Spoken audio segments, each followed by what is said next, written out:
गुरुर्ब्रह्मा गुरुर्विष्णुः गुरुर्देवो महेश्वरः गुरुः साक्षात् परं ब्रह्म तस्मै श्री गुरवे नमः। तस्मै श्री गुरवे नमः। हमारे व्यक्तित्व में दो पहलू हैं।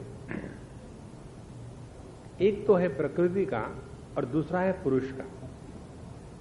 एक तो है चैतन्य का, दूसरा है जड़त्व का।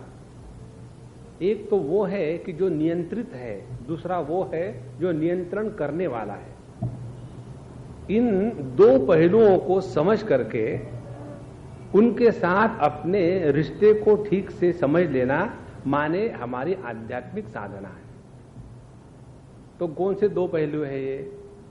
हमारी जो उपाधि है वो उपाधि आती है प्रकृति के क्षेत्र में, उपाधि आती है जड़त्व के क्षेत्र में, उपाधि आती है नियंत्रण किए गए क्षेत्र में। और इस जड़ उपाधि को नियंत्रित करने वाला जो चेतन तत्व है, उस चेतन तत्व के साथ हमारी असली रिश्ता है।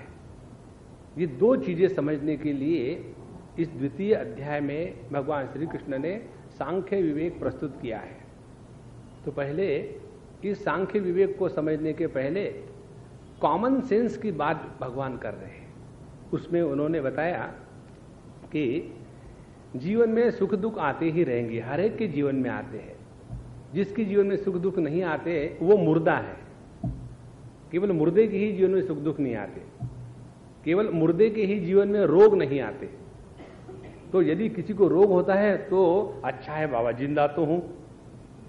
कभी आपने सुना है क्या ऐसा कि कैथोलिक ग्रेव यार्ड में कैंसर का कितना इंसिडेंस है, इसके ऊपर कोई रिसर्च करे? हो ही नहीं सकता। तो यदि हम लोग बीमार रहते हैं तो अच्छी बात है, खूब बीमार रहो, जिंदे तो हो नारायण।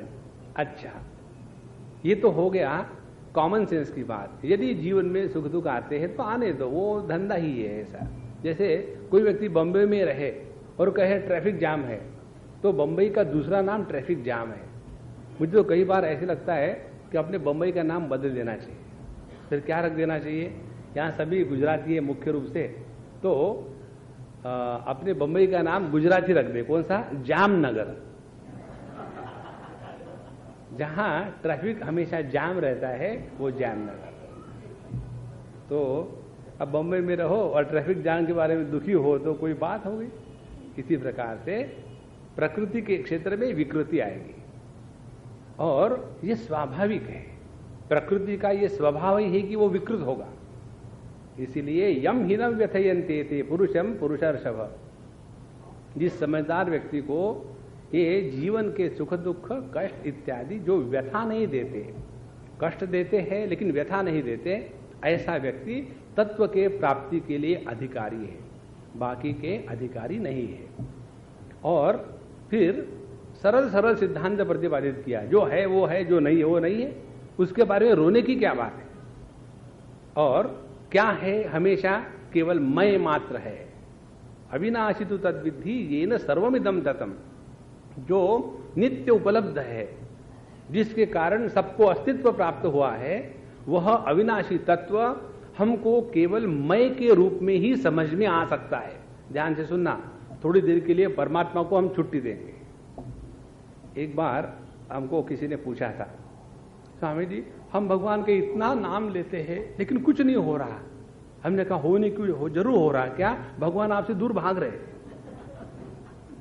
जब कोई बच्चा कंटिन्यूअसली माँ को चिल्लाता है ना, माँ माँ माँ, तो क्या करती है वो? तू उधर चले जाए, मेरे पास मत आ। उसी प्रकार से 24 घंटे भगवान को चिल्ला करके वो दूर भेजते हैं उसको। तो परमात्मा को हम केवल आत्मस्वरूप से जब पहचानेंगे तब ही उसकी पहचान होगी, अन्यथा नहीं। तो अविनाशी तु तद्विद्धि येन सर्वमिदं ततम। यह परमात्मा तत्व अविनाशी है, जिसके द्वारा सब कुछ व्याप्त है। तो क्या अविनाशी है? तो केवल अपना मैं अविनाशी है, और इस मैं के द्वारा ही सब पूरी दुनिया खड़ी है। एक सज्जन ने हमको पूछा, स्वामी जी मेरे मरने के बाद मेरे बीबी का क्या होगा, मेरे बच्चों का क्या होगा, मेरे धन दौलत का क्या होगा? हमने कहा आप जाओ तो सही, फिर देख लेंगे। देखो, जब मैं नहीं है तो मेरा कहां है? मैं के साथ ही मेरे का अस्तित्व है। जब मैं हूं तब मेरी पत्नी है, जब मैं हूं तब मेरे बच्चे हैं, जब मैं हूं तब मेरा धर्म है, जब मैं हूं तब मेरा इष्ट है, जब मैं हूं तब मेरी उपासना है, जब मैं हूं तब मेरी ध्यान धारणा की साधना है। जब मैं ही नहीं है तो बाकी सब अपने आप कट गया। इसीलिए इस संपूर्ण सृष्टि का आधार केवल ये शुद्ध मैं है। और शुद्ध मैं का तात्पर्य क्या है? वो मैं जिसके ऊपर वृत्ति का पर्दा नहीं पड़ा, जो वृत्ति रहित अहम है, वही इस संपूर्ण सृष्टि को व्याप्त है। तो अविनाशी तो तद्विद्धि ये न सर्वमिदम ततम विनाशम अव्ययस्यास्य न कश्चित कर्तुम अर्हति। आप कितना भी ट्राई करो आत्महत्या करने का, किसी भी प्रकार से हम अपने अभाव का अनुभव नहीं कर सकते। इस तत्व के ऊपर चिंतन करना माने मेडिटेशन। कई लोगों को मेडिटेशन का रोग हो जाता है, जहां जाएंगे वहां कहें स्वामी जी मेडिटेशन सिखाओ। अब क्या सिखाए मेडिटेशन? वो बेलना है रोटियां? तो नित्य निरंतर अपने स्वरूप के बारे में जागृत रहना, उसी को मेडिटेशन। तो इसके बारे में विचार करें कि क्या भी कभी हमको अपने अभाव का अनुभव आया है? नहीं आया है। तो जो नित्य उपलब्ध है उसका तो हम तिरस्कार कर रहे हैं, और जो हमको हमेशा धोखा देता है उसी के पीछे पड़े हुए हैं। इसीलिए विनाशम अव्ययस्यास्य न कश्चित कर्तुम अर्हति। आप कितना भी प्रयत्न करो अपने अभाव की अनुभूति का, उसमें असफलता ही मिलेगी, सफलता नहीं मिलेगी, क्योंकि हम नित्य उपलब्ध है।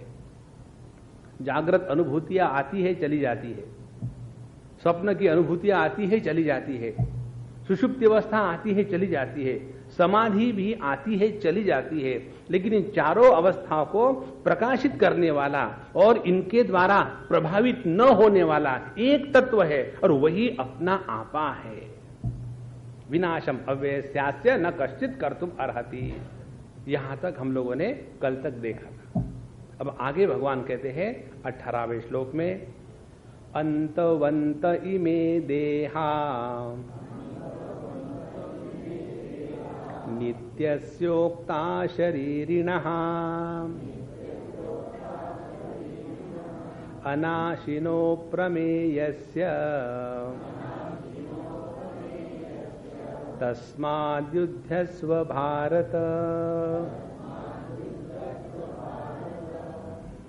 अब ये दो तत्व जो हमने बताए पुरुष और प्रकृति का, उसका वर्णन भगवान करते हैं। अंतवंत इमे देहा, ये जो देह है जिसको लेकर के हम अपने पूरे जीवन को बर्बाद करते हैं। कौन से देह है? हमारे तीन देहों को लेकर के हम अपने को तीन प्रकार से बर्बाद करते हैं। ये तीन का चक्र बड़ा सुंदर है। एक बार हम बच्चों का कैंप ले रहे थे और उसमें भगवद गीता में एक श्लोक आता है कि त्रिविधम नरक सेदम द्वारम नाशनम आत्मनः काम क्रोधस तथा लोभः तस्मात् एतत् त्रयम् त्यजेत्। जो नरक में जाने के तीन दरवाजे, काम, क्रोध और लोभ, इसीलिए इनका त्याग करना चाहिए। अब हमारा लेक्चर हो गया और फिर बच्चों के साथ हम खेल रहे थे। उसमें एक बच्चा आया, हमको पूछता है, स्वामी जी मुझे डिफिकल्टी है। तुम भी क्या बूढ़े होकर डिफिकल्टी है? बच्चों को काहे की डिफिकल्टी है? बोले नहीं, आपने जो एक बात जो बताई उसमें डिफिकल्टी है। पूछो क्या है? बोले नरक को जाने के लिए तीन दरवाजे क्यों है और स्वर्ग में जाने के लिए कितने दरवाजे हैं? अब बच्चे का प्रश्न तो वैलिड था ही। तो हमने कहा देखो, स्वर्ग में जाने के लिए एक ही दरवाजा है। ऐसा क्यों? हमने कहा भीड़ ज्यादा कहां होती है? जहां ज्यादा भीड़ वहां ज्यादा काउंटर, जहां भीड़ कम एक काउंटर से काम चल जाता है। ये जो तीन का चक्कर है ना, तो कौन से तीन देह है जो अंतवान है, अंतवंत है, जिनका नाश होता है? एक तो है हमारा स्थूल देह, दूसरा है हमारा सूक्ष्म देह, और तीसरा है हमारा कारण देह। ये तीनों देहों का नाश होता है और उसका नाश करना ही साधना है। तो अपने स्थूल देह का नाश कैसा करें, इसको समझे। फिर अपने सूक्ष्म देह का नाश कैसा करें, इसको समझे। और फिर अपने कारण देह का नाश कैसा करें, इसको समझे। और ये इनका नाश हो गया तो जो शरीरी है वो अविनाशी है, अप्रमेय है, अव्यय है, फिर उसका दर्शन अपने आप हो जाएगा। तो पहले हम अपने स्थूल देह का नाश कर देते हैं। स्थूल देह का नाश करना माने क्या? स्थूल देह के साथ जो हमने मैं और मेरा ये दो प्रकार से रिश्ता जोड़ लिया है, इस रिश्ते की छानबीन करना। जब मैं कहता हूं कि ये पुस्तक मेरा है, तो इसका तात्पर्य क्या है कि इस पुस्तक को मैं चाहे दूसरा अध्याय खोलूं, चाहे 11वां अध्याय खोलूं, चाहे बंद कर दूं, चाहे जेब में रख लूं, ये पुस्तक मेरी हर बात मानेगा, क्योंकि ये मेरा है, मैं इसका स्वामी हूं। अब महाराज, ये देह मेरा है, कोई एक बात मानता है क्या? कौन चाहता है कि हम बीमार होवे? लेकिन कौन ऐसा है कि जो बीमार नहीं होता? देखो, कौन चाहता है कि बूढ़े होवे? कितना भी मेकअप करो ब्रेकअप ढकने के लिए, लेकिन बूढ़े होके ही रहेंगे, कोई नहीं छुपा सकता उसको। तो यदि ये देह अपना होता तो अपनी एक तो बात मानता ना। तो ये जब समझदारी आ गई तो उस समझदारी को कहते हैं इस देह को मार देना, इसको नाश नहीं करना है, इसके साथ जो रिश्ता जोड़ा है गलत रिश्ता, उस रिश्ते को हमको ठीक करना है। दूसरी बात, ये देह हमने निर्माण किया है क्या? नहीं। कोई भी व्यक्ति अपने देह का निर्माता नहीं होता। यदि कोई व्यक्ति अपने देह का निर्माता होता तो हर एक चाहता कि मैं युक्तामुखी बनूं, लेकिन हम बनते हैं गब्बर सिंह। तो ऐसा क्यों होता है? इसलिए कि इस देह को हमने निर्माण नहीं किया। तब जिसको हमने निर्माण नहीं किया, जो हमारी बात मानता नहीं है, वो हम कैसे हो सकते हैं? तीसरा, वेदांत शास्त्र में इसका विचार देते हैं कि विनाशित्वाद विकारित्वाद दृश्यत्वाच्च घटो यतः।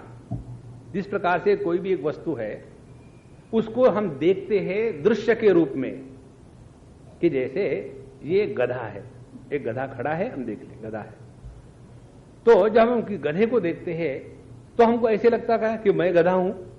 लोगों को भले लगता हो, अपने को नहीं लगता। अब जब मैं गधे को देख करके मैं गधा हूं ये मुझे अनुभूति नहीं होती, तो इस देह को जब मैं देखता हूं कि मैं देह हूं, इस अनुभूति का आधार क्या है? कोई आधार नहीं है। दूसरी बात, विकारित्वाद। हमको अपने जीवन में कि मुझ में कोई विकार आए इसका अनुभव नहीं आ सकता। विकार आते हैं देह में, और देह के विकारों को हम प्रकाशित करते हैं कि आजकल मेरा वजन जरा ज्यादा ही बढ़ गया है। पिछले साल 110 किलो था, इस साल 210 हो गया है, 100 ही सिर्फ ज्यादा बढ़ गया है। तो जो विकार आए हैं उसको हम जानते हैं। उसी प्रकार से देह के विनाश को भी हम जानते हैं।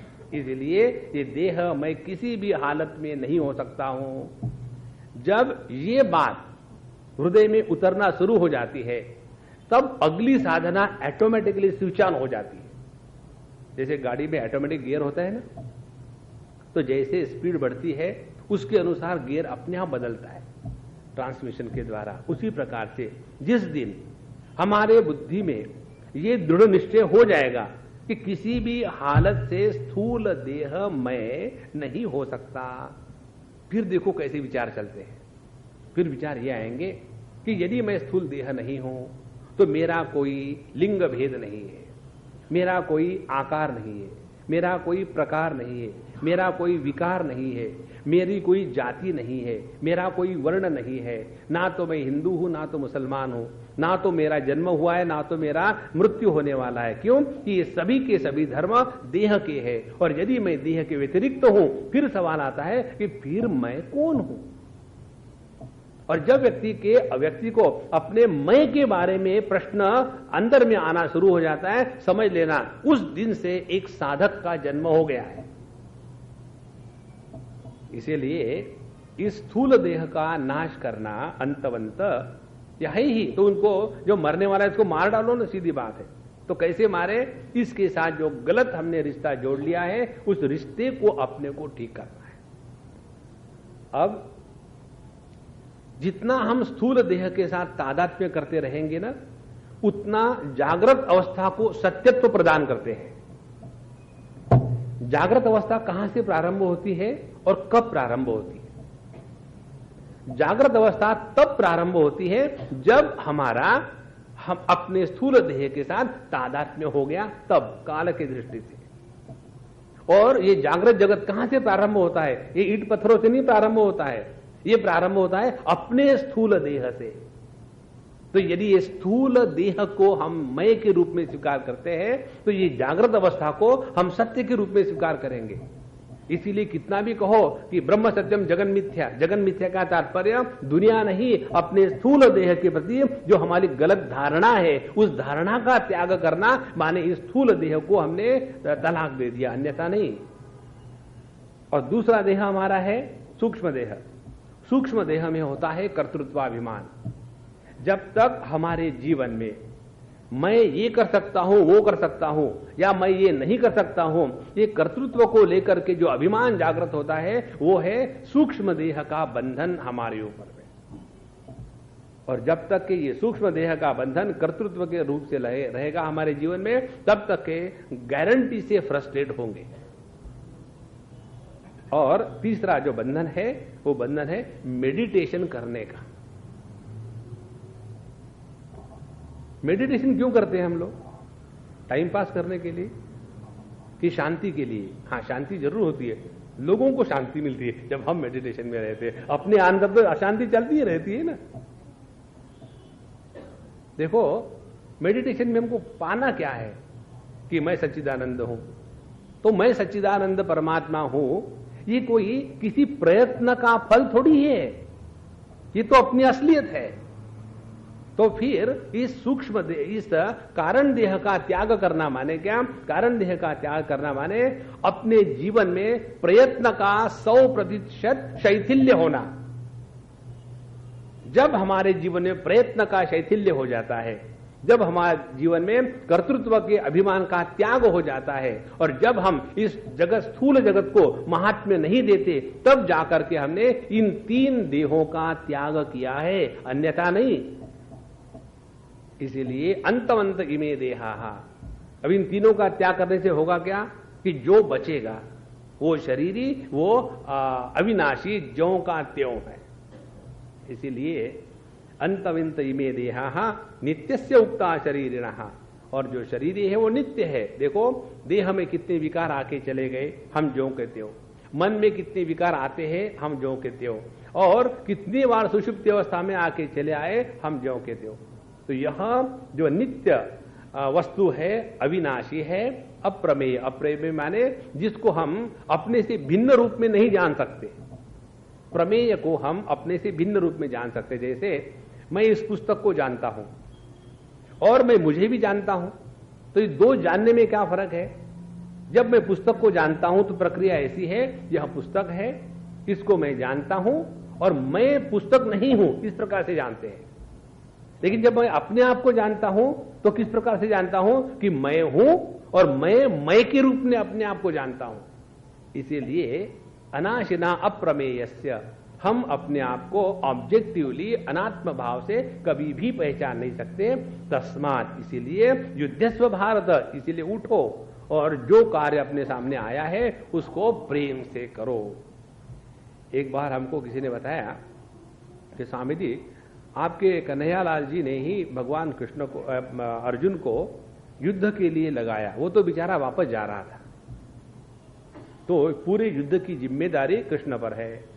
तो हमने कहा कि ये केवल आपका ही विचार नहीं, ये विचार गांधारी का भी था, और गांधारी माता ने इसी को लेकर के भगवान कृष्ण को शाप दे दिया था कि 36 साल के बाद तुम भी, जैसे मैं अपने बच्चों के मृत्यु में विरह से मर रही हूं, आप भी वैसे ही मरोगे।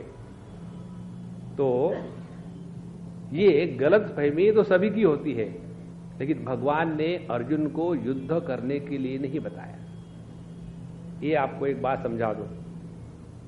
एक बार हम कहीं हिल स्टेशन पर जा रहे थे, बारिश के दिन थे, हिल स्टेशन नहीं, बद्रीनाथ जा रहे थे। तो वहां चक्कर ये हुआ, हम अपनी कार लेकर जा रहे, सामने से ट्रक आ रहा था, तो हमने कैजुअली पूछ लिया, महात्मा जी रोड बीट ठीक है कि नहीं? बोले नहीं जी महात्मा जी, रोड खराब है, वो जो ब्रिज है वो टूटा हुआ है। तो फिर हमने ठीक है, फिर क्यों आगे जाए? फिर हम अपनी गाड़ी मोड़ने लगे, छोटे सी जगह में आगे पीछे आगे पीछे। और जब ऐसी आड़ी हो गई तब उधर से दूसरी कार आई, और कार आकर के हम लोगों को गाली देने लगे, कैसे खड़े हो? मैंने ऐसे खड़े हैं और क्या है। तो बोले ऐसे क्यों हो गए? फिर हमने बताया ऐसी बात हो गई, उधर से ट्रक आया, उसने बताया रोड खराब है इसलिए हम लौट के जा रहे थे। बोले किसने आपको बताया? हमने कहा ट्रक वाले ने। बोले वो रोड ट्रक के लिए खराब है, हम तो उधर से आ रहे, कार तो निकल जाती है। अब बताओ हम क्या करेंगे? फिर हमने अपनी कार मोड़ी बद्रीनाथ जाने के लिए। तो हम ऐसा कहेंगे क्या कि इस कार वाले ने मुझे बद्रीनाथ भेजा? नहीं, हम तो निकल चुके थे, बीच में किसी मोह के कारण हम निवृत्त हो रहे थे। इसी प्रकार से अर्जुन युद्ध के लिए निकल चुका था, लेकिन मोहवश आकर के वो इस युद्ध के मैदान से निवृत्त हो रहा था। तो भगवान ने क्या कहा कि भाई रोड ठीक है। उन्होंने और कुछ नहीं किया। माने जिस प्रवृत्ति को लेकर के अर्जुन निकला था और जिस मोह के कारण प्रवृत्ति रुक गई थी, उस मोह का जब निराकरण हो गया तो उसी समय अर्जुन अपने कार्य में लग गया। इसलिए अर्जुन को भगवान ने युद्ध में नहीं लगाया। तस्माद् युध्यस्व भारत। इसलिए अर्जुन, तुम जिस कारण को लेकर के अपने आप को उपरत समझना चाहते हो वो कारण गलत है, और कारण गलत है तो अपने काम में लग जाओ। अब यदि ये आपको समझ में नहीं आएगा तो इसके बारे में अर्जुन को भगवान दो बातें बताते हैं, 19वां और 20वां श्लोक। य एनं वेत्ति हन्तारम् यश्चैनं मन्यते हतम् उभौ तौ न विजानीतः नायं हन्ति। तो होता है कर्ता, कि जैसे मैं बोल रहा हूं तो मैं हो गया बोलने वाला कर्ता, और ये बोलने की हो गई क्रिया। भगवान कहते हैं कि कोई भी कार्य जब हम करेंगे तो उसमें ये जो क्रिया है ये किसी कर्म पर पड़ेगी।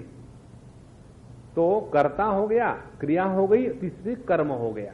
जैसे सकर्मक जो वाक्य होते हैं, मैंने आम खाया, तो खाने की क्रिया हो गई, मैं खाने वाला हो गया, और जिसको खाया वो आम, तो आम हो गया कर्म, मैं हो गया कर्ता, और खाने की हो गई क्रिया। भगवान कहते हैं ये एनम वेत्ति हंतारम, जो कहते हैं कि ये परमात्मा जो हम सब के हृदय में है वो किसी को मारता है, माने किसी भी मारने की क्रिया का कर्ता बनता है। और यश्चैनम मन्यते हतम, और जो ये समझते हैं कि ये आत्मा किसी दूसरे के द्वारा मारा जाता है, ऐसे दोनों तौ उभौ न विजानीतः, उन दोनों को कुछ समझ में नहीं आया। कारण क्या है? न अयम हन्ति न हन्यते, ना तो ये किसी क्रिया का करता है, ना तो कोई क्रिया इसके ऊपर लागू होती है। देखो कितनी टेक्निकल बात बताई। अब इसको जरा ध्यान से समझ ले। जब तक हम लोग अपने बुद्धि में दूसरेपन की भावना को जागृत रखेंगे तभी तक क्रिया संभव है।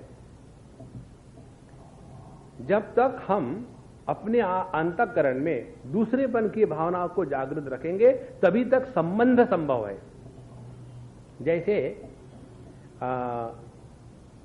अग्नि का और उष्णता का क्या संबंध है, आंखों का और दृष्टि का क्या संबंध है? तो क्यों आंखें और दृष्टि कोई भिन्न थोड़ी है, वो भिन्न न होते हुए भी, एक न होते हुए भी एक दूसरों के सिवा उनका अस्तित्व नहीं है। आंखें हो दृष्टि नहीं हो तो उन आंखों का क्या लेना है, और दृष्टि हो और आंखें ना हो तो अंदर तो दृष्टि है लेकिन बाहर नहीं देख सकते। इसीलिए जब हम किसी दूसरेपन की भावना का स्वीकार करते हैं तभी जाकर के कोई क्रिया होती है। और क्रिया कब होती है? जब क्रिया के साथ जब कर्तृत्वाभिमान जुड़ गया तो वहां कर्म निर्माण हो गया। तो जैसे हम खाना खा रहे, खाना खाने की क्रिया है, लेकिन इस खाना खाने में मैं खाना खा रहा हूं, ये कर्तृत्वाभिमान जुड़ गया तो खाना खाने का क्रिया का कर्म कन्वर्ट हो गया। लेकिन एक बार खाना खा लिया, उसके बाद खाना पेट के अंदर में जाने के बाद फिर मैं खाने को डाइजेस्ट करता हूं, ये किसी के दिमाग में बात आती है क्या? नहीं आती। तो खाने को डाइजेस्ट करने का कर्म नहीं रहता, वो रहता है प्रकृति के क्षेत्र में। इसीलिए किसी को इंडाइजेशन हो जाता है तो पाप नहीं है, और किसी का डाइजेशन अच्छा है तो पुण्य नहीं है। इसीलिए जो व्यक्ति प्रकृति के विकृति के साथ अहंकृति को जोड़ देते हैं उन्होंने कुछ समझा ही नहीं। ये भगवान के कहने का तात्पर्य। जब मालूम है कि देह विकृतिवान है, अंतवान है, क्योंकि वो प्रकृति के क्षेत्र में है, तो यदि ऐसी बात है तो कोई ये समझे कि मैं किसी को मार रहा हूं, आज तक कोई किसी को मार नहीं सका, ना तो ये परमात्मा तत्व मारा गया है। तो एनम व्यक्ति हंतारम यश्चैनम मन्यते हतम। अर्जुन की परेशानी क्या थी कि मैं अपने दादा को, अपने गुरु को कैसे मारूं, क्यों मैं मारने वाला हूं और ये मारे जाने वाले हैं। उसको लेकर के भगवान ने उत्तर दे रहे हैं कि जिसको तुम दादा और अपने गुरु कहते हो और जो तुम अपने आप को मारने वाले कहते हो, ये तीनों के तीनों एक ही तत्व है। यदि तुम्हारी दृष्टि उस तत्व की तरफ जाएंगी तब पता चलेगा, ना तो तुम भीष्माचार्य को मार सकते हो, ना द्रोणाचार्य को, ना तो तुम मारने वाले हो। और यदि ऐसी तुम्हारी बुद्धि है तो उभौ तौ न विजानीतः नायम हंति न हन्यते। अब ये तो हो गया इसका तात्विक विवेचन। अब इसको अपने हृदय में उतारो। कैसे उतारो? इसको उतारना हृदय में माने अपने अंतःकरण से कर्तृत्वाभिमान का पूर्ण रूप से त्याग हो जाना। जितना हमारे अंतःकरण से कर्तृत्वाभिमान का त्याग हो जाएगा, उतना हमने अपने सूक्ष्म देह का बंधन शिथिल किया है, अन्यथा नहीं। और यदि हमने कर्तृत्वाभिमान का त्याग कर दिया तो उसका परिणाम क्या होगा? सबसे महत्व का परिणाम, हमको अपनी सफलता में अहंकार नहीं होगा और अपनी विफलता में हमको किसी भी प्रकार की ग्लानि नहीं होगी। जिस कर्म के द्वारा हमारे अंतःकरण पर किसी भी प्रकार के संस्कार निर्माण नहीं होते, वो कर्म हमको बंधन कारक नहीं होते। तो कैसे करें? इसके लिए भगवान 18वें अध्याय में हमको बताएंगे कि स्वकर्मणा तम अभ्यर्च सिद्धिम विंदति मानवः। जब हम अपने जो कर्म है उन कर्मों के द्वारा तम परमात्मानम, उस परमात्मा की अर्चना करते हैं, माने जब हम ड्यूटी को छोड़ करके डिवोटी बनते हैं। ड्यूटी करने वाला तो गवर्नमेंट सर्वेंट हो गया और डिवोटी जो है वो गवर्नमेंट सर्वेंट नहीं है। और डिवोटी में कौन है? जो वोट नहीं देता। इसे होता है ना, डी शब्द लगाने से उसको निकाल देते हैं, वोट देना। तो हम सब लोग वोटी है। और जो डिवोटी है वो किसी पार्टी में नहीं जाता, वो प्रभु के साथ बैठा हुआ है। तो जब हम अपने सभी के सभी कर्मों के द्वारा परमात्मा की अर्चना कर रहे हैं, इस प्रकार का कर्म तो वही करना है, लेकिन स्वकर्मणा तम अभ्यर्च, तो उसके द्वारा अंतःकरण की शुद्धि हो जाती है। अंतःकरण की शुद्धि क्या है? कि हम हमारे कर्मों का जो अभिमान हमको बांधता है, वो कर्म का अभिमान हमको बांधेगा नहीं। ये इसका तात्पर्य हुआ। तो इसको एक दो उदाहरणों के साथ समझ लें। पहली बात, ये बात हमको बड़ी मजे की लगती है, समझ में आई है, हमारे तो समझ में आई है, लेकिन पब्लिक के समझ में नहीं आती, इसलिए हमको और अच्छा लगता है। क्योंकि सभी के समझ में आएगा तो फिर हम क्या करेंगे, फिर हमारे समझ में नहीं आएगा हम क्या करें, तो अच्छा नहीं आता समझ। देखो, हम लोग साइमल्टेनियसली एक ही बार 2 in 1 है। अपने माँ बाप को लेकर के हम बच्चे हैं और अपने बच्चों को लेकर के हम माँ बाप हैं, है ना? आप देखो, हम अपने माँ बाप को लेकर के कितने परेशान होते हैं और हम अपने बच्चों को लेकर के कितने परेशान होते हैं। कितनी सरल बात है। तो हम अपने माँ बाप को लेकर के कम परेशान हैं और बच्चों को लेकर के केवल परेशान है। तो इसका कारण क्या है? इस पर विचार करो। तो इसका कारण यह है कि हमने अपने माँ बापों को जैसा है वैसा स्वीकार कर लिया। क्यों? चॉइस ही नहीं कुछ। कभी हमारे मन में ऐसा प्रश्न आता है क्या कि यदि मेरी मां माधुरी दीक्षित की जैसी होती तो कितना अच्छा? नहीं, ये विचार सपने में भी नहीं आता, क्योंकि हमने अपनी मां को, अपने पिता को जैसे वैसे स्वीकार कर लिए, इसीलिए उनको लेकर के परेशानी कम। और हम अपने बच्चों को जब देखते हैं तब सोचते हैं कि मेरा बच्चा गोविंदा बन जाए, और वो है गधा, गोविंदा कैसे बनेगा? और यदि वो बनता नहीं तो हम दुखी होने शुरू हो जाते हैं। देखो, ये बात इतनी विचित्र है। एक बार एक अम्मा हमारे पास आई और सुबह सुबह आई 8 बजे, हमारे क्लास खत्म हो गई। आने के बाद सुबह सुबह रोना धोना, उन्हें पता नहीं मेरा किस जन्म का प्रारब्ध सामने आया। तो बेटा तो हमको कहती स्वामी जी दुनिया बड़ी खराब है। हमने कहा हाँ अम्मा बहुत खराब है, सुबह सुबह मूड खराब कर देती। बोले हाँ स्वामी जी आपने कैसे जाना? तो मैं तो वो आने के लिए कह रहा था, उसने दूसरा अर्थ निकाल लिया। ठीक है। तो कहती है देखो मेरी पड़ोसन जो है आज सुबह मुझे मिठाई दे के गई। तो हमने कहा इसमें खराबी क्या हुई? आपको पता नहीं। उन्होंने बताओ फिर क्या है? बोले उसका लड़का मेरिट में पास हो गया। तो हमने कहा इसमें कोई विचित्र कौन सी बात है, हमारा भी लड़का मेरिट में पास होता, हम भी मिठाई बांटते हैं। बोले ऐसी बात नहीं, आपको मालूम नहीं इसीलिए हम बाबा जी बने। बताओ फिर। बोले मेरा लड़का चौथे बार फेल हुआ और उसका लड़का मेरिट में आया, इसीलिए उसने आकर के मुझे मिठाई दी। अब ऐसी जो उनकी भाष्य करने की प्रक्रिया है उसको शंकराचार्य भी नहीं समझा सकेंगे। अच्छा, मैंने कहा कि हाँ बहुत खराब लोग हैं, क्या करें? तो बोले नहीं नहीं नहीं, यहां तक और मुझे बताना है, बताओ क्या है? बोले ऐसा क्यों होता है स्वामी जी, लोगों के बच्चे पास हो जाते हैं मेरिट में और मेरा 4 बार फेल हो गया। तो हमने कहा अम्मा तुम्हारे प्रश्न में उसका उत्तर है, वो बेटा तुम्हारा है ना, तो कैसे पास होगा?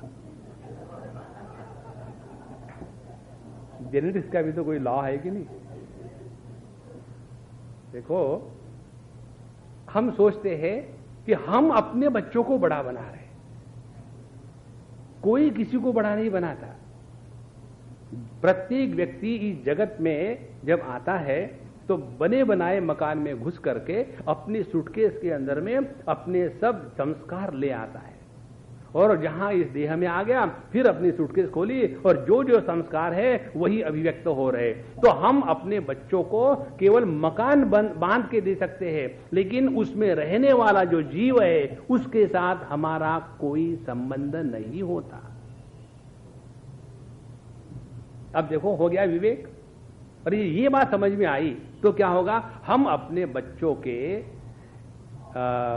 लिए जितने परेशान होते उतने परेशान नहीं होंगे।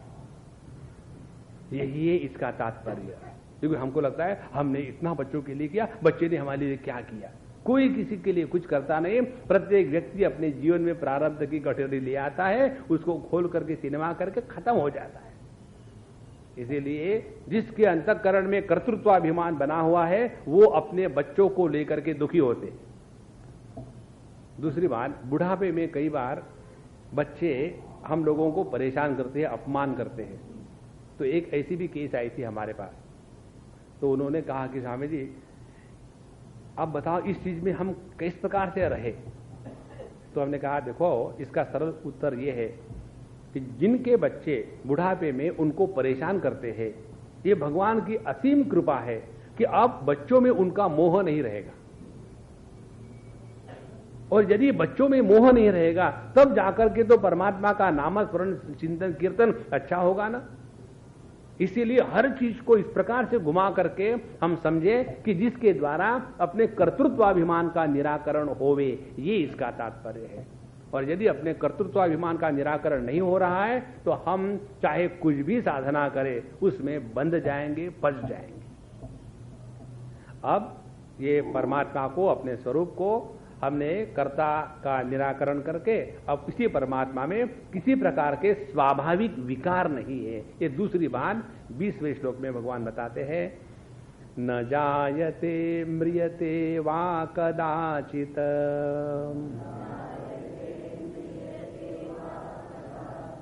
नायं भूत्वा भविता वा न भूयः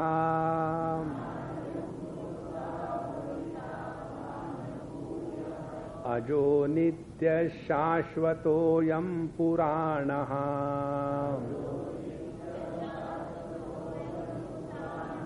न हन्यते हन्यमाने शरीरे।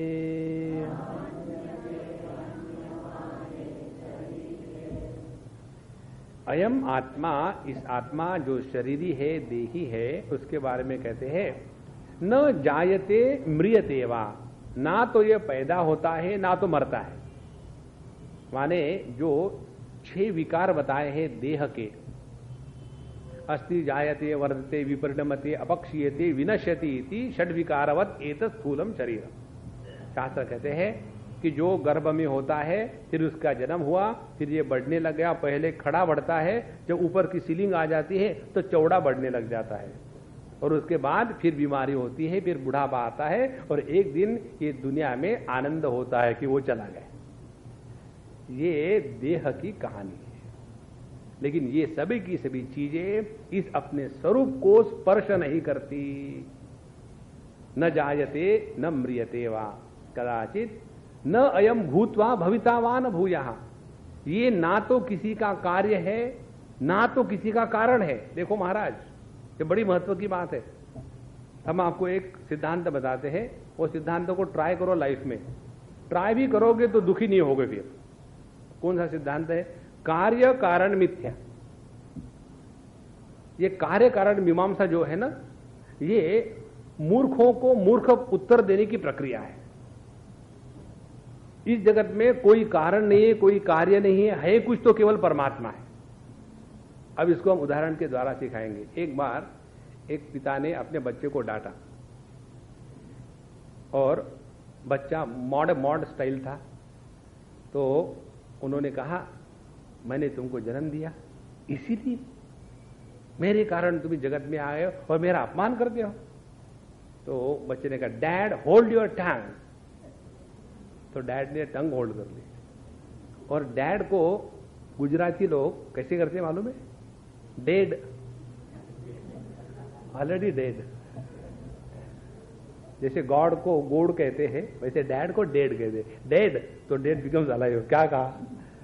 अच्छा, तो डैड होल्ड योर टंग। बोले क्यों, क्या हो गया? बोले आपने मुझे जन्म दिया कि मैंने आपको जन्म दिया? तो वो पिताजी भी बोले हाँ तुम मेरा ही बच्चा है, ऐसी उल्टी सीधी बात करेगा। बोले आपको पिताजी किसने बनाया? जब मैं आया तभी तो आप बाप बने ना। मैं नहीं था तब आपको किसने बाप कहा था?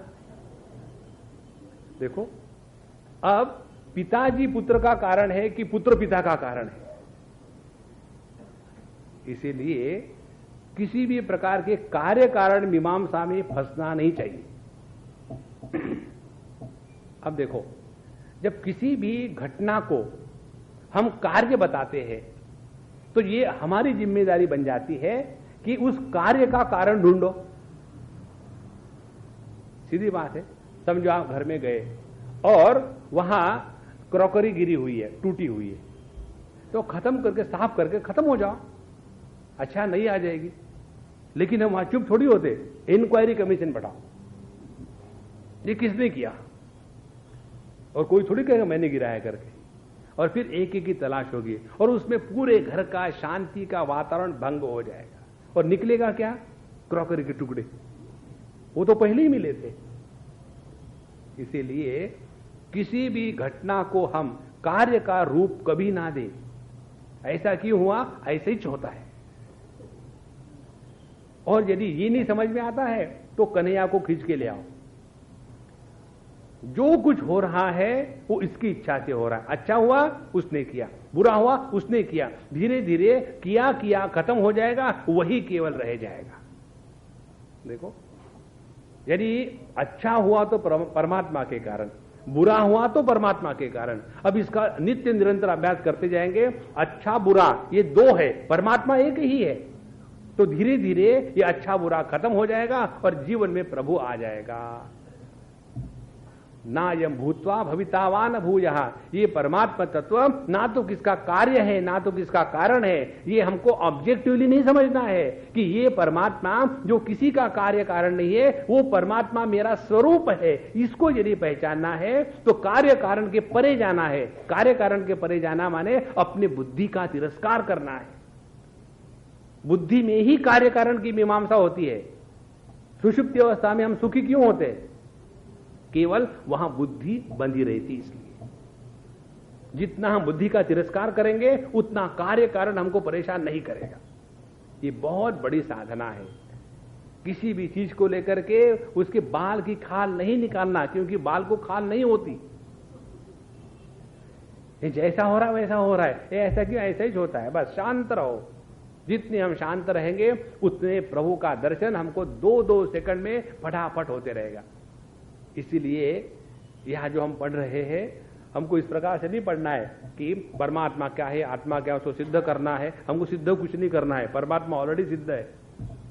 तो न जायते म्रियते वा कदाचित, किसी भी प्रकार के विकारों के द्वारा जो प्रभावित नहीं होता वो परमात्मा हो, और वो परमात्मा मेरा स्वरूप ही हो सकता है, जो प्रकाशित करता है परंतु प्रभावित नहीं होता, वो परमात्मा है।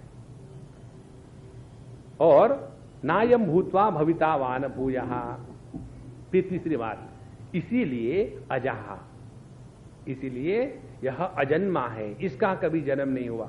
अब इसका कोई जन्म नहीं हुआ तो हमको ऐसे ऑब्जेक्टिवली नहीं समझना, परमात्मा का जन्म हुआ नहीं हुआ, यस नो टिक मार्क। इसका जन्म नहीं हुआ माने महाराज अपन का जन्म कभी हुआ ही नहीं। ट्राई करके देखो, कितना भी प्रयत्न करके देखो कि हमको अपने जन्म की अनुभूति हुई क्या, किसी को नहीं हुई। केवल मानने वाली बात है। लोग कहते हैं कि हमको कई बार बच्चे पूछते, स्वामी जी आपके डेट ऑफ बर्थ क्या है, हम आपको वो कौन सा बर्थडे कार्ड भेजना चाहते। तो हमने उनको बताया 31 अप्रैल, ईयर नहीं बताएंगे। बोले ठीक है। अब 31 अप्रैल कभी आती नहीं, और उसके बाद चक्कर हुआ बच्चे का, अरे ये तो आ ही नहीं रहा। फिर एक बच्चे ने हमको ग्रीटिंग कार्ड भेजा, dear Swami ji happy birthday whenever it is, और उसके नीचे लिखा now guess who am I. तो कितनी प्यार की बात है। इसीलिए यदि हमको अपने जन्म का अनुभव नहीं आता तो जिस परमात्मा की बात चल रही है महाराज, वो परमात्मा कोई 7वें आसमान के ऊपर की बात नहीं चल रही है। इसमें हम सबका यही प्रयत्न होना चाहिए कि प्रत्येक श्लोक का अर्थ निकालते समय हम मैं के पास पहुंचते हैं तो ये चिंतन माला है, और यदि प्रत्येक श्लोक का अर्थ निकालते समय हम दुनिया में फंस जाते हैं तो वो चिंता माला है। बताओ, अब हमको चिंता करनी है, पता नहीं दुनिया का क्या होगा, आप चले जाओ, दुनिया बड़ी सुखी रहेगी। इसीलिए नायम भूत्वा भवितावान भूयः अजहा, ये अजन्मा है, माने मैं अजन्मा हूं। अजहा नित्यः, और हमको भी अपने अस्तित्व का कभी भी अभाव नहीं हो सकता। जैसे ये पुस्तक जब हमने पहली बार हमको किसी ने दी थी, विष्णु सहस्त्रनाम और गीता की, अब देखो कितनी फट गई है, लेकिन हम इसको छोड़ेंगे नहीं, हम भी तो फटी रहे। तो पहले जैसी थी वैसी अब नहीं है, लेकिन जब हम पैदा हुए थे, छोटे थे, तो चब्बी चब्बी एकदम गोरे गोरे चिट्टे चिट्टे, और लोग उठाते थे और प्यार करते थे। और अब हम जब सामने जाते हैं तो लोग अखबार पढ़ते हैं। देखो, तो नित्य, और हमको परेशानी है, हम जब बच्चे थे तो सब हमको प्यार करते थे, अब क्यों नहीं प्यार करते? अरे महाराज, अपना आईने में मुख कमल देखो, उसमें केवल कमल ही कमल है, मुख नहीं है। तो अजो नित्य, ये जो तत्व है, अपना स्वरूप है, वो नित्य है, ज्यों का त्यों, इसमें इतनी भी खरोच नहीं, इतना भी बदल नहीं है। और शाश्वतः, शाश्वतः माने जैसा आज है वैसा कल रहेगा। इसका तात्पर्य है इस पर काल का प्रभाव नहीं होता। कोई भी काल का प्रभाव केवल अपने मैं पर ही नहीं होता, बाकी सब पर काल का प्रभाव होता है। जो हमारा स्थूल देह है प्रकृति के क्षेत्र में, उस पर काल का प्रभाव यह है कि ये बढ़ता है और नष्ट हो जाता है। हमारे प्राण, उस पर काल का प्रभाव यह है कि ये चलते हैं, रुक जाते हैं। हमारा मन, उस पर काल का प्रभाव यह है कि ये कभी चंचल रहता है, कभी शांत रहता है। हमारी बुद्धि, उस पर काल का प्रभाव यह है कि कभी समझ में नहीं आता, कभी बिल्कुल ही समझ में नहीं आता। लेकिन अपना जो आपा है उस पर काल का कोई प्रभाव नहीं, हम जैसे थे वैसे ही है।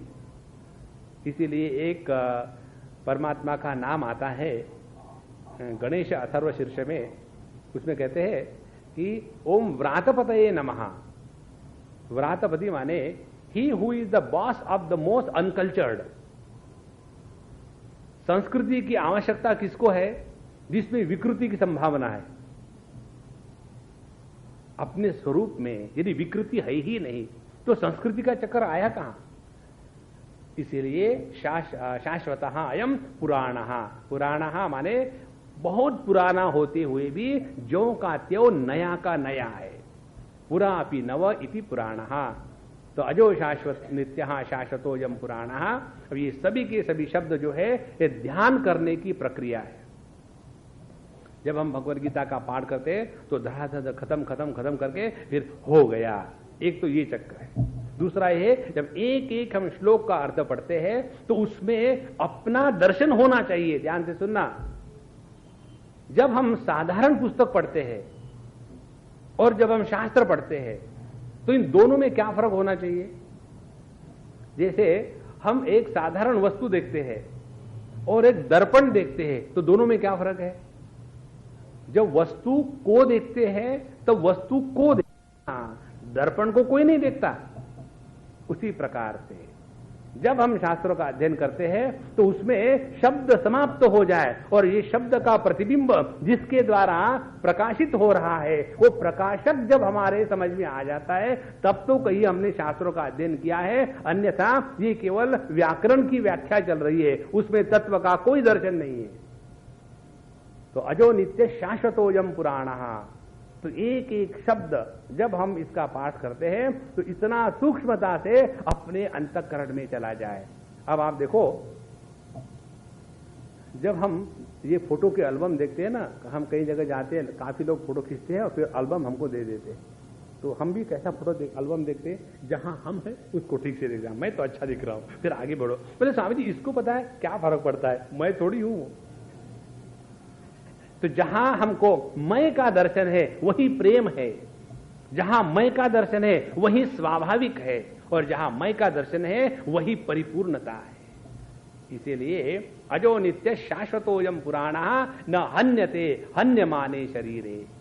इसीलिए शरीर को जो विकारी है, विनाशशील है, उसका नाश होने के बाद भी इस अपने स्वरूप का कभी नाश नहीं होता। देखो महाराज, मजे की बात यह है, एक बार ये बात हृदय में घुस जाए, समझ में आ जाए, तब आदमी फकीरों के जैसा, फक्कड़ों के जैसा एकदम निर्भय होकर के जगत में रहता है। फिर डर नहीं लेता कुछ छोटी छोटी बातों को लेकर के, पता नहीं क्या होगा, I think I should take that. डरपोक, हमारे मुंडकोपनिषद की श्रुति कहती है नायम आत्मा डरपोके नरव्यः, क्योंकि वो संस्कृत में, इसीलिए उन्होंने डरपोक नहीं कहा। बलहीन न लभ्य, क्या जो बलहीन है उन्हीं को डर लगता है। और सबसे श्रेष्ठ बल कौन सा है? पैसे का नहीं, वोटों का नहीं, असली बल है आत्मबल। जिसने अपने स्वरूप को पहचाना है वही निडर होकर के जगत में रहता है। आध्यात्मिक प्रगति का एक ये लक्षण है कि जो इस जगत में डरता नहीं। तो अजो नित्य शाश्वतोयम पुराणः न हन्यते हन्यमाने शरीरे। तो देह के मारने से ये कभी भी इस पर कोई प्रभाव नहीं होता, यह अपना स्वरूप है। और इसलिए अर्जुन, तुम ऐसे आत्म तत्व के लिए रो रहे हो। और आगे इस विषय को चलाते हैं, वेदा विनाशिनम नित्यम य एनमजमव्ययम् कथम स पुरुष पार्थ कम घातयति हन्तिकम्। यहां जो व्यक्ति एनम अविनाशिनम वेद, जो इस तत्व को अविनाशी इस प्रकार से जानता है। अब जो इस तत्व को अविनाशी है इस प्रकार से जानता है, हमने 2 बार कहा यह वाक्य ध्यान खींचने के लिए। अब हम किसको अविनाशी के रूप में जान सकते हैं? देखो, यदि हम परमात्मा को अपने से भिन्न रूप में अविनाशी के रूप में जानेंगे तो क्या होगा? परमात्मा का डर लगेगा। दूसरी बात, परमात्मा जड़ हो जाएगा, क्योंकि चैतन्य तो मैं ही हूं। हम चाहे भी तो भी पर अपनी अनुभूति जड़त्व के रूप में नहीं हो सकती। तो यदि हम अपने को चैतन्य मानेंगे, परमात्मा को भिन्न मानेंगे, तो बेचारा परमात्मा खामोखाम मिट्टी का बन जाएगा। इसीलिए जब कहते हैं यहां एनम अविनाशिनम वेद, जो इस परमात्मा तत्व को अविनाशी जानता है, माने जिसने अपने स्वरूप को पहचाना है, ये इसका तात्पर्य है। तो यह एनम अजम अव्ययम, जो बिना जन्म का है, अव्यय, जिसमें कोई भी किसी प्रकार का खर्चा नहीं है, व्यय नहीं है, जिसमें किसी प्रकार की हानि नहीं है। कथम स पुरुष पार्थ, ऐसा जो व्यक्ति है जिसकी ये ज्ञान की निष्ठा परिपक्व हो गई है, जो अपने स्वरूप में निष्ठा प्राप्त कर चुका है, व्यक्ति कथम स पुरुष पार्थ कम घातयति हन्तिकम, वो व्यक्ति मैं किसी को मारता हूं ये वाक्य बोल ही नहीं सकता।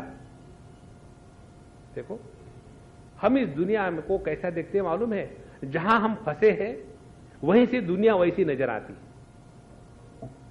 यदि हम पैसों में फंसे हैं तो दुनिया कैसी नजर आएगी? इस दुनिया में दो प्रकार के लोग हैं, एक तो गरीब और दूसरे अमीर।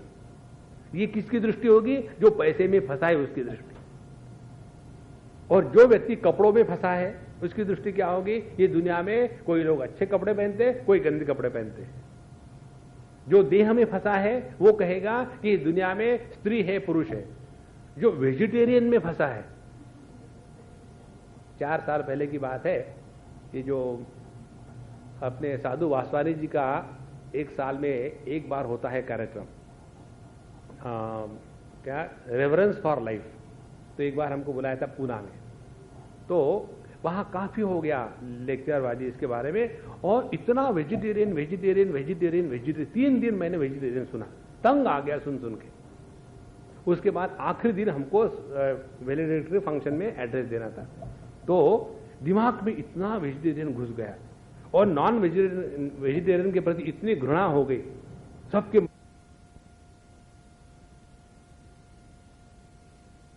अगले जन्म में मुझे कद्दू बना देना, शुद्ध वेजिटेरियन। क्या अपने इस दुनिया को अनेक भागों में बांटने के लिए कारण कम है? हिंदू है, मुसलमान है, इंडियन है, नॉन इंडियन है, अमीर है, गरीब है, स्त्री है, पुरुष है, ब्राह्मण है, क्षत्रिय है, क्या कारण कम है कि इस दुनिया को बांटने के लिए एक और कारण ढूंढ के निकालो, वेजिटेरियन नॉन वेजिटेरियन? क्या जरूरत है? इसीलिए कथम सब पुरुष पार्थ कम घातयति हन्तिकम, जिसकी दृष्टि तत्व पर गई है वो इन छोटी मोटी भेद की बात करेगा ही नहीं। यदा उदरम अंतरम कुरुते अथ तस्य भयम गतो भवति। तैत्तिरीयोपनिषद की श्रुति कहती है, जब हमारी दृष्टि में भेद निर्माण हो जाता है तो भेद का प्रभाव भय के रूप में हृदय में अपने आप आने लग जाता है। इसीलिए जब हम अपने आप को वेजिटेरियन समझते हैं तो नॉन वेजिटेरियन वालों का तिरस्कार करेंगे। जब हम अपने आप को देह समझते हैं तो स्त्री पुरुष का भेद हो जाएगा। और यदि हमने अपने स्वरूप को पहचान लिया है तो इस जगत में, जैसे ईशावास्य की श्रुति कहती है, यस्मिन सर्वाणि भूतानि आत्मैवा भूत विजानतः। जब हमको ये समझ में आ जाता है कि संपूर्ण सृष्टि मेरे ही अहम का विस्तार है, तब तत्र को मोहः कशोकः एकत्वम अनुपश्यतः। जिसने इस एकत्व का दर्शन कर लिया है उसके लिए शोक मोह का पूर्ण अभाव है। इसलिए कथम सब पुरुष पार्थ कम घातयति हन्तिकम, इसी को लेकर के हमको समझ में आता है ब्रह्मा जी इतनी दुनिया निर्माण करते हैं तो उनको भारत रत्न या ब्रह्म रत्न की किसी ने डिग्री नहीं दी, क्योंकि उन्होंने अच्छा काम किया है। और हमारे विष्णु भगवान पूरे दुनिया का पालन करते हैं, इसीलिए उनको बेस्ट पीडब्ल्यूडी मिनिस्टर ये भी किसी ने नहीं बताया। और भोले बाबा सबको खत्म कर डालते हैं, इसीलिए उनको किसी ने पापी नहीं कहा। क्यों? कि तीनों में कर्तृत्वाभिमान का पूर्ण अभाव है। एक छोटी सी बात इतनी जीवन की धारा को बदल देती है। जितनी विकृतियां हैं वो मुझ में नहीं है, विकृतियों के द्वारा मैं प्रभावित नहीं होता। ये जो अप्रभावित सबका प्रकाश करने वाला जो शुद्धमय है, इसको जब हमने पहचान लिया तो ऐसे संत के जीवन में कोई भी पापी नहीं, कोई भी पुण्यवान नहीं। कठोपनिषद में नचिकेत प्रश्न पूछता है 3रे बार भगवान से कि हे भगवान मुझे वो बताओ, कौन सी बात? अन्यत्र धर्मात अन्यत्र अधर्मात, अन्यत्र अस्मात् कृताकृतात्, अन्यत्र भूताच्च भव्याच्च यत् तत्पश्यसि तद्वद। मुझे ये धर्म अधर्म के चक्कर में मुझे डराओ मत। ये धर्म अधर्म का चक्कर डराने के लिए बच्चों के लिए काफी। ऐसा करोगे तो पाप लगेगा, ऐसा करोगे तो पुण्य लगेगा। कब तक डर डर के रहेंगे? कभी तो शेर के जैसे गरजना चाहिए ना। तो ये धर्म अधर्म का चक्कर, उसके बाद अस्मात् कृता कार्य कारण की मीमांसा, प्रकृति के परे जो तत्व है, और भूताच्च भव्याच्च जो काल के द्वारा प्रभावित नहीं होता। हे भगवान, इस तत्व का जैसा आप दर्शन करते हैं वैसा दर्शन मुझे कराओ। ये है तत्व की दृष्टि। इसीलिए कथम सब पुरुष पार्थ कम घातयति हंतिकम, वो किसी का ना तो नाश करेगा, ना तो उसका नाश किसी के द्वारा होता है। इसीलिए एक बार एक जगह हमने बहुत अच्छी बात पढ़ी, भगवान में और भागवतों में भगवान के जो संत है उनमें क्या फर्क है। तो वहां एक संत ने लिखा था, बहुत सुंदर लिखा था। कहते भगवान तो कहते हैं यदा यदा ही धर्मस्य ग्लानिर्भवति भारत, जब धर्म की ग्लानि होती तब मैं अवतार कर लेता हूं। और हमारे संत लोग क्या कहते हैं कि हम तो हमेशा उपलब्ध है, चाहे कोई भी क्यों ना हो, सबके लिए हम उपलब्ध है। इसीलिए केवल परित्राणाय साधुनाम नहीं, परित्राणाय असाधुनाम अपि, जो असाधु है उनका भी उद्धार करने के लिए साधु संत आते। इसीलिए जिसने इस तत्व को जान लिया है उसके जीवन में कोई भी व्यक्ति पापी नहीं है। जिसने इस तत्व को जान लिया है उसके जीवन में कोई भी व्यक्ति पुण्यवान नहीं है। देखो, जिसने सुवर्ण को जान लिया है तो क्या ये कहेगा कि जो मुकुट कन्हैया के सर के ऊपर रखा जाता है वो तो पुण्यवान मुकुट है, और जो हमारे अंगूठी के रूप में बैठा है वो पापवान अंगूठी है? नहीं, दोनों में तत्व एक ही है। जिसकी दृष्टि तत्व पर गई उसके दृष्टि से जितने द्वंद्व है और द्वैत है उसका हमेशा के लिए समापन हो जाता है।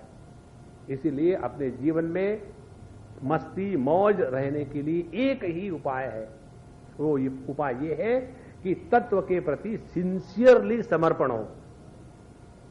कि जहां हमारा तत्व के प्रति समर्पण में अनेक बाधाएं आ जाती है, बाधाएं दुनिया भर की है, उसका तिरस्कार करके जिसने तत्व को चाहा, जैसे उपनिषद कहती है यमई वेश वृणुते तेन लभ्यः तस्यैष आत्मा विवृणुते तनुस्वाम। जो परमात्मा को छोड़ करके किसी और को नहीं चाहता उसी को परमात्मा अपने आप अभिव्यक्त कर देते हैं। नारायणा, इसीलिए वेदा विनाशिनम नित्यम य एनम अजम अव्ययम कथम सपुरुष पार्थ कम घातयति हंतिकम। अब इस तत्व की बात और बढ़ाते हैं 22वें श्लोक में। ये श्लोक भी बड़ा सुंदर है, सभी लोगों को पता है इस श्लोक का। वासांसि जीर्णानि यथा विहाय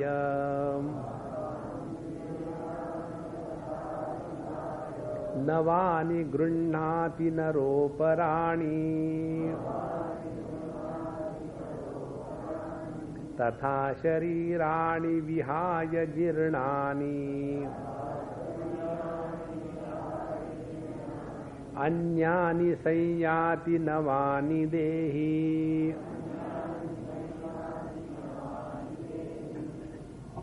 अब इसका सरल सरल भाषांतर ऐसा है कि जिस प्रकार से पुराने फटे कपड़े निकाल करके उस कपड़ों को पहनने वाला दूसरे कपड़े पहन लेता है, उसी प्रकार से जो आत्मा है पुराना फटा देह इसको त्याग करके नया देह धारण करता है।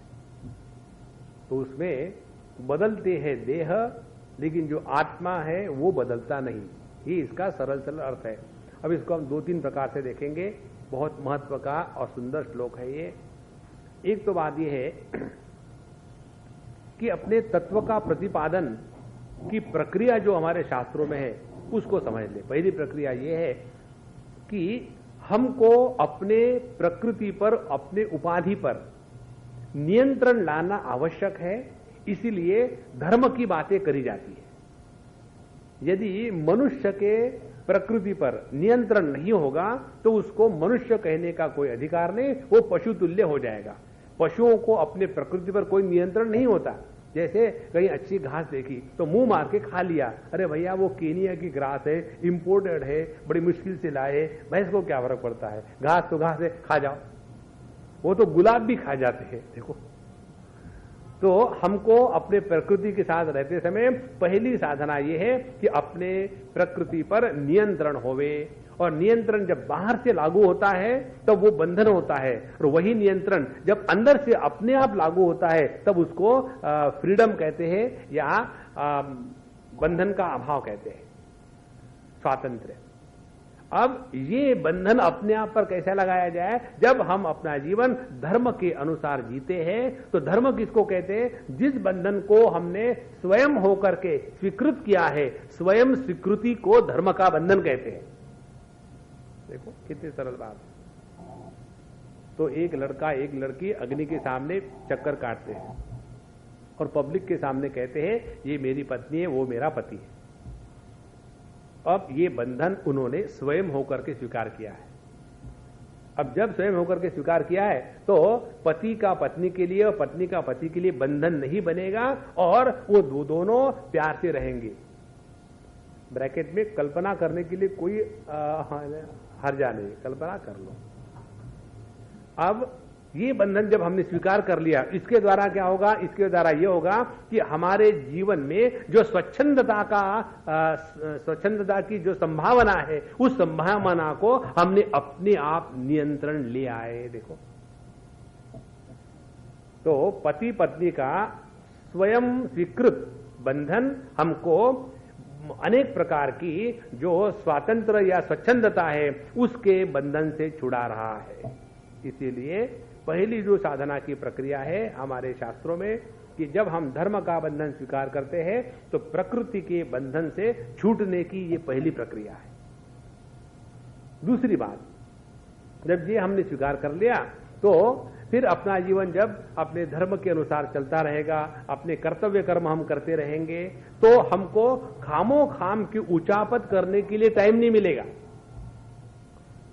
देखो, जो व्यक्ति अपने कर्तव्य कर्मों में सिंसियरली लगा हुआ है, उस व्यक्ति के पास एक्स्ट्रा समय की प्रॉब्लम नहीं होती।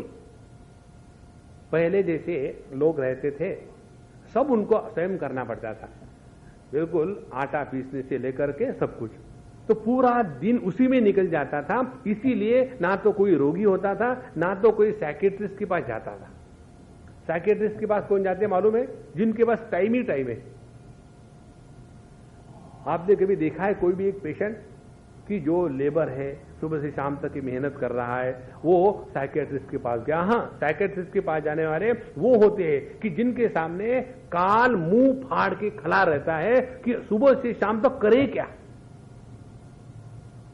और जब हम अपने कर्तव्य कर्मों में लगे रहते हैं तो हमको एडिशनल एक्स्ट्रा टाइम अवेलेबल नहीं रहता। और हम सबके लिए परेशानी मालूम है किसकी है?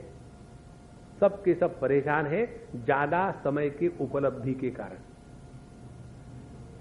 जो व्यक्ति जितना ज्यादा बिजी रहता है वो उतना कम परेशान है, और जिसको कुछ करने को है नहीं, फिर सुबह हो गई, अब शाम तो क्या करेंगे। एक अम्मा डॉक्टर के पास गई, डॉक्टर साहब, हाँ जी, रात को नींद नहीं आती, करूं क्या, मैं परेशान हो गई हूं। तो डॉक्टर ने कहा ठीक है, तुम्हारी हिस्ट्री लिखता हूं, बताओ तुम दिन भर क्या करती हो? सोती हूं। अब दिन भर जब सोएंगे तो रात को कहां से नींद आएगी? तो यदि हम अपने आप को नित्य बिजी रखेंगे तो अपने आप 99% जीवन की समस्याएं खत्म हो गई। तो कैसे बिजी रखें?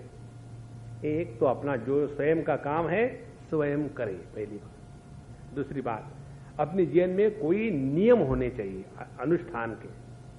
एक हमने अम्मा देखी, बूढ़ी अम्मा, हमको बड़े मस्ती आती है उस अम्मा के साथ। उसके पास टाइम ही नहीं किसी के लिए, बूढ़ी है, बूढ़ों के पास तो समय ही समय होता है। उनके पास दिन में 40 घंटे होते हैं, 24 घंटे अपने लिए, बाकी लोगों को बर्बाद करने के लिए 40 घंटे इकट्ठे होते हैं। तो उस अम्मा के पास टाइम ही नहीं है। कारण क्या? हमने उसको पूछा, बोले स्वामी जी मेरे पास टाइम नहीं, मैं 1 मिनट में बता दूंगी। मेरा इतना कार्यक्रम है, सुबह उठ करके रात को सोने तक उसके इतने नियम है कि सुबह उठ करके वो सूर्य भगवान को नहलाती है। अब करोगे क्या? सुबह जाएगी, सूर्य भगवान को नहलाना है तो जब निकलेंगे तभी तो नहलाओगे ना, तो वो तैयार रहती है और जाकर के एक चम्मच में पानी लेगी और एक फूल लेगी और वो 90 डिग्री के एंगल की, सीधी खड़ी भी नहीं रहती बूढ़ी होने के कारण, तो ऐसी सूर्य को देख भी नहीं सकती, चम्मच में पानी लेती है और मंत्र पता नहीं फुट फुट करती रहती है, ऐसा ऐसा ऐसा करता, वो पानी उसके हाथ पर भी नहीं गिरता, लेकिन सूर्य को उसका नहलाना हो रहा है। फिर दूध से नहलाती है और फिर पानी से नहलाती है, उसके बाद उसको नैवेद्य करती है, उसके बाद आएगी अपने कन्हैया लाल को नहलाएगी। और भागवत का उन्होंने पाठ 40-50 बार किया है पूरे पाठ, और इतनी बिजी, विष्णु सहस्त्रनाम, इसकी पूजा उसकी पोथी, और उसको टाइम ही नहीं मिलता। अब जब व्यक्ति को टाइम नहीं मिलता ना, तो बड़ा उसकी डिमांड होती है दुनिया में, और जिसके पास टाइम ही टाइम है, अब यह आगे अब जाने का नाम ही नहीं बने। देखो महाराज, ये बड़ी सरल प्रक्रिया है। अपने आप को एक तो अपने कर्तव्य कर्मों में रखे और दूसरी बात अपनी उपासना में रखे, तो अपने आप ये टाइम हमको खाने को नहीं दौड़ेगा। ये दूसरी अपने साधना की प्रक्रिया है। तीसरी प्रक्रिया, इसमें जब आदमी व्यस्त रहता है तो उसके जीवन में राग द्वेष का प्रभाव अपने आप कम होने लग जाता है। हम आपको क्या बता रहे, याद है ना? कहानी नहीं बता रहे, अपनी साधना की प्रक्रिया शास्त्रों में कैसे दी है वो बता रहे। पहले अपने आप को नियंत्रित रखने के लिए धर्म का विधान है, फिर इसके द्वारा हम अपनी उपासना इत्यादि करके एडिशनल टाइम स्पेयर ना रखें। अब तीसरी बात, जब हम ऐसा जीवन जीते हैं अनेक सालों तक, तो हमारा जीवन ऐसा होता है कि जगत के साथ हमारे राग द्वेष निर्माण नहीं होते, क्योंकि हमको राग द्वेष निर्माण करने के लिए टाइम कहां है। देखो, और इसी को कहते हैं अंतःकरण की शुद्धि। तो जब हमने अपने अंतःकरण को शुद्ध किया, कर्मों के द्वारा, उपासना के द्वारा पवित्र किया, एकाग्र किया, तो ऐसे अंतःकरण में अपने स्वरूप का चिंतन अपने आप होने लग जाता है। जैसे पौधा एक विशेष स्थिति पर आने के बाद उसमें अपने आप पुष्प आने लग जाते हैं, फिर वो पुष्प विकसित होकर के उसमें फल अपने आप लगने लग जाते। उसी प्रकार से हम अपने प्रकृति को इस प्रकार से जब धीरे धीरे साधना के क्रम में लगाएंगे, तो अपने अंतःकरण में परमात्मा के बारे में जिज्ञासा स्वाभाविक है। हमारा मन केवल दो ही स्थानों में जा सकता है, एक तो दुनिया में भटकेगा, नहीं तो प्रभु के पास लौटेगा। तीसरा स्थान नहीं इस मन को। जब ये मन दुनिया में भटक के थक जाता है, तो रात को अपने आप फिर घर के बुद्धू लौट के आए, फिर आकर के वहां शांति शांति शांति, और फिर वहां 8 घंटे शांति होने के बाद फिर ताजे तगड़े हो गए, और फिर वही तमाकू वही चूना, खूब रगड़ो खूब खाओ। फिर उसकी धीरे धीरे आदत सी हो जाती है। इसीलिए जब हमारा अंतःकरण शुद्ध हो गया, जब हमारा मन पवित्र हो गया, जब उसमें एकाग्रता आ गई है, तब उस एकाग्र चित्त में तत्व की जिज्ञासा होती है। और इस तत्व की जिज्ञासा की परिपूर्ति के लिए तीसरा सिद्धांत शास्त्र बताते हैं, वो ये है कि हम इस देह में रहने वाले परिच्छिन्न जीव है, और हमारे जीवन में जो सुख दुख आ रहे हैं, ये हमने ही जो पहले जन्म में पाप पुण्य किया है उसके परिणामवश है। इसका तात्पर्य ये निकलेगा कि हम अपने जीवन के सुख दुख को लेकर के किसी दूसरे को अब बदनाम करना बंद करेंगे महाराज। जब हम अपने जीवन के सुख दुख के लिए दूसरों को बदनाम करना बंद कर देते हैं, उस समय हमने अपने आध्यात्मिक क्षेत्र में एक बहुत बड़ी छलांग मार दी है। ये जब हो जाता है तब अगली स्टेप ये आ जाती है, यदि मैं जीव हूं, पिछले जन्म के कार्य के कर्मों के कारण सुखी दुखी हूं, तो अगले जन्म को सुधारने के लिए now I must behave properly. तो अपने अगले जन्म को सुधारने के लिए हम अपने जीवन को अच्छी प्रकार की साधना के क्षेत्र में चलाएंगे। अब यहां तक आने के बाद फिर चौथी स्टेज ये आ जाती है कि फिर ये जो जीव है ये इस देह से भिन्न है, माने ये जीव तो नित्य निरंतर सनातन हो गया, इसका तो कभी नाश हो ही नहीं सकता।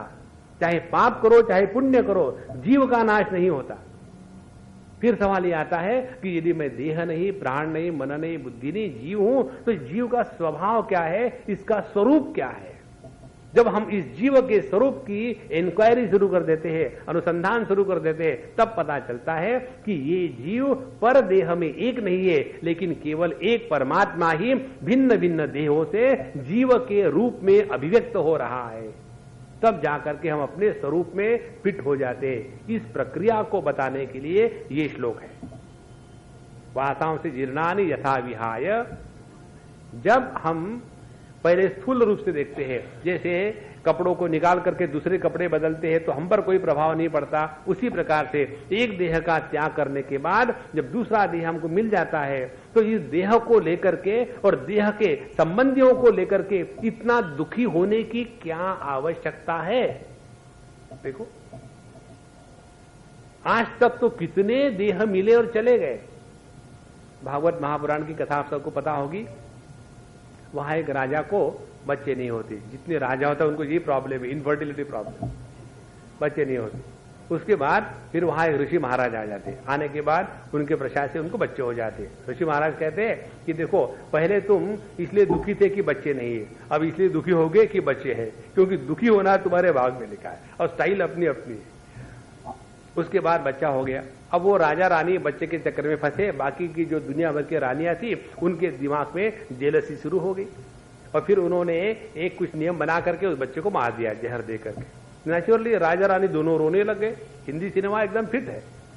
जब वो दोनों रोने लग गए तो उसी समय एकदम वहां से नारद जी और ऋषि आ जाते हैं। ये भी एकदम एग्जैक्ट एंट्री। अच्छा, आने के बाद फिर दोनों को बोलो, क्यों राजा, क्या क्यों रो रहे हो? तो बोले ऐसा ऐसा हो गया। तो बोले हाँ, मैंने तो तुमको पुत्र दिया था, उस समय बताया था ना तुमको कि पहले तुम पुत्र नहीं इसलिए दुखी हो, अब पुत्र होने के कारण दुखी हो गए। बोले मुझे वेदांत मत सिखाओ, मुझे मेरे पुत्र को जिलाओ। तो बोले मेरे तो हाथ में नहीं, नारद जी को ट्राई करो। तो नारद जी कहते हम ले आएंगे। और फिर नारद जी उस जीव को बुलाते हैं और जब जीव आता है और जीव को बताया जाता है देखो इस देह में प्रवेश करो और अपने माता पिता के दुख का निवारण करो। तो उस समय जीव की गीता आती है। जीव कहता है कौन से माता पिता? आज तक तो मैंने हजारों जन्म लिए और हजारों माता पिता की पेयर्स मेरे जीवन में आई और हर एक माता पिता के लिए मैं रोता रहूं तो जिंदगी में हंसने का मौका ही नहीं। ऐसे तो कई माता पिता देख के हमें त्याग कर दिए हैं। जब ये बात जीव के मुख से वो माता पिता राजा रानी सुनते हैं तब उनके हृदय में वैराग्य का उदय होता है। हम ही कहते हैं ये मेरा, ये मेरा, इस दुनिया में कोई किसी का नहीं है बाबा। ये बात जब समझ में आ जाती है तब हम इस स्थूल जगत और स्थूल देह से ऊपर उठ गए। अब ये जो जीव के रूप में जब हमने स्वीकार किया तो ये जो जीव है अनेक भिन्न भिन्न प्रकार के देह लेता है, त्याग करता है और इसके द्वारा जीव पर उसका कोई प्रभाव नहीं है। ये दूसरा अर्थ हो गया। अब तीसरा अर्थ ये है इसका कि जैसे समुद्र पर दुनिया भर की लहरें आती है तो किसी लहर के जन्म के कारण वहां हैप्पी बर्थडे टू यू इसका सेलिब्रेशन नहीं होता और जब लहरें टूट जाती है तो उनके लिए महात्म भी नहीं मनाया जाता क्योंकि रोज का धंधा है।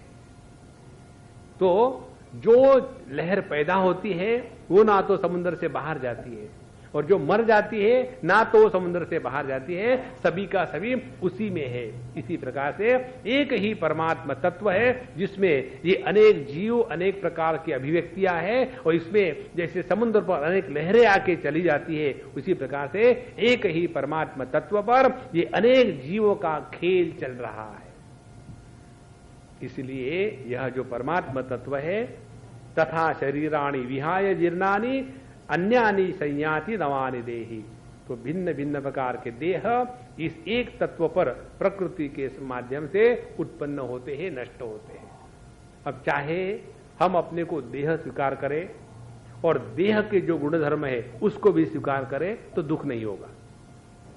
शास्त्रों के अध्ययन का फल क्या होना चाहिए?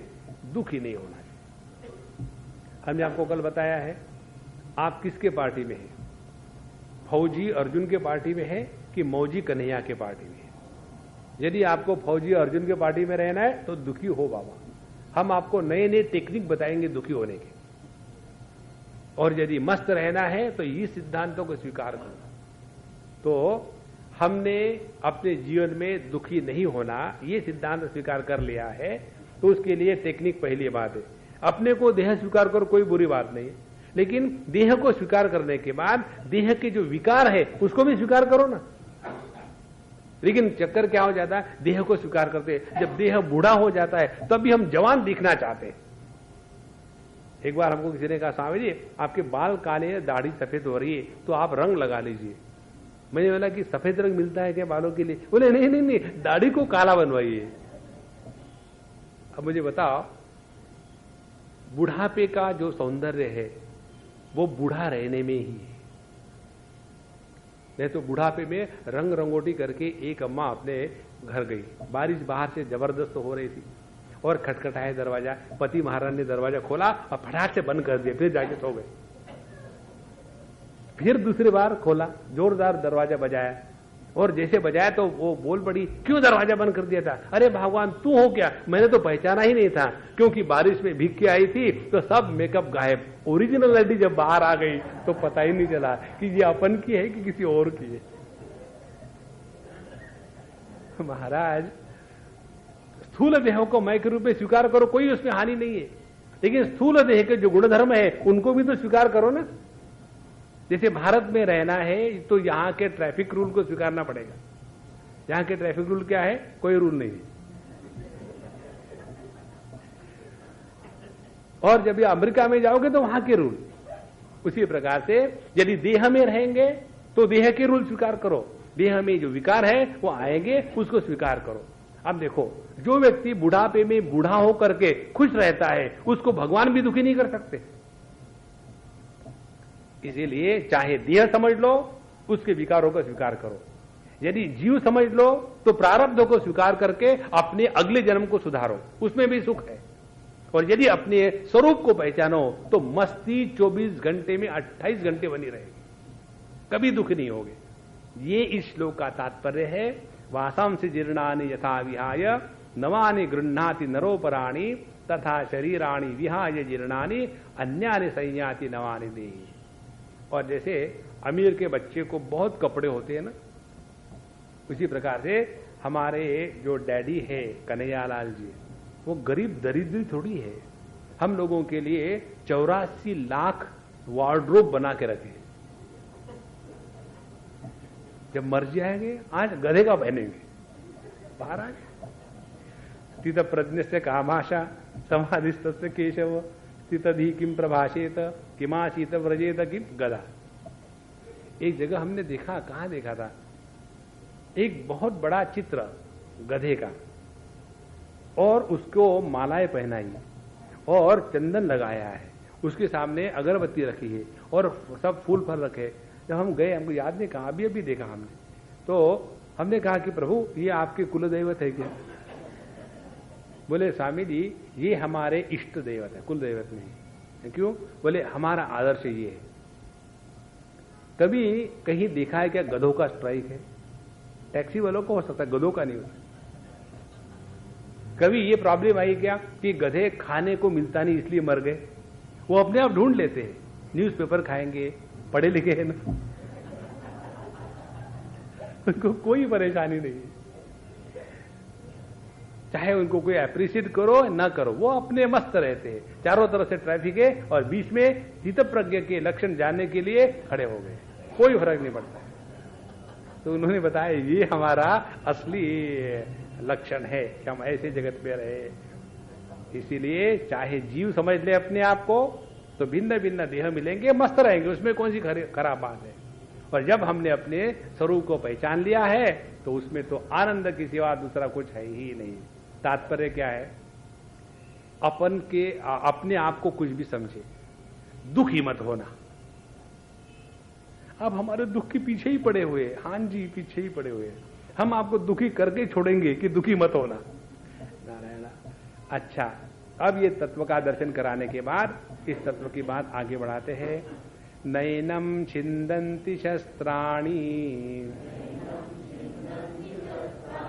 नैनम दहति पावकः न चैनं क्लेदयन्त्यापः न शोषयति मारुतः अच्छेद्योऽयमदाह्योऽयम् अक्लेद्यो शोष्य एव च नित्य सर्वगतस्थाणुः अचलोऽयं सनातनः। अब ये जो दो श्लोक है तत्व का प्रतिपादन करते हैं, लेकिन इसके द्वारा आकाश का भी प्रतिपादन होता है। तो हम पहले आज आकाश का प्रतिपादन करके कंफ्यूज करके आपको छोड़ेंगे ताकि कल आप आओगे। नैनम छिन्दन्ति शस्त्राणि, आकाश को शस्त्र काट नहीं सकते। नैनम दहति पावकः, आकाश को अग्नि जला नहीं सकती। न चैनम क्लेदयन्ति आपः, आकाश को पानी नहीं गिला कर सकता। न शोषयति मारुतः, और इस आकाश को ये हवा भी सुखा नहीं सकती। उसके बाद अच्छेद्योयम, इसीलिए आकाश कैसा है, इसको ना काटा जा सकता है, ना जला जा सकता है, न सुखाया जा सकता है, ना गिला किया जा सकता है। क्यों कि ये नित्य है, ये सर्वगत है, ये स्थाणु है, और ये अचल है, और ये सनातन है। ये सभी के सभी गुण आकाश में आ गए। इस आकाश तत्व को जब हम ठीक से पहचान लेते हैं तब जाकर के हमने तत्व को पहचाना है। अब ये आकाश तत्व क्या है इसका विवेचन हम कल करेंगे। अभी यहां विराम करते हैं। ओम पूर्णमदः पूर्णमिदं पूर्णात् पूर्णमुदच्यते पूर्णस्य पूर्णमादाय पूर्णमेवावशिष्यते। ओम शांति शांति शांति। हरि ओम। श्री गुरुभ्यो नमः। हरि ओम।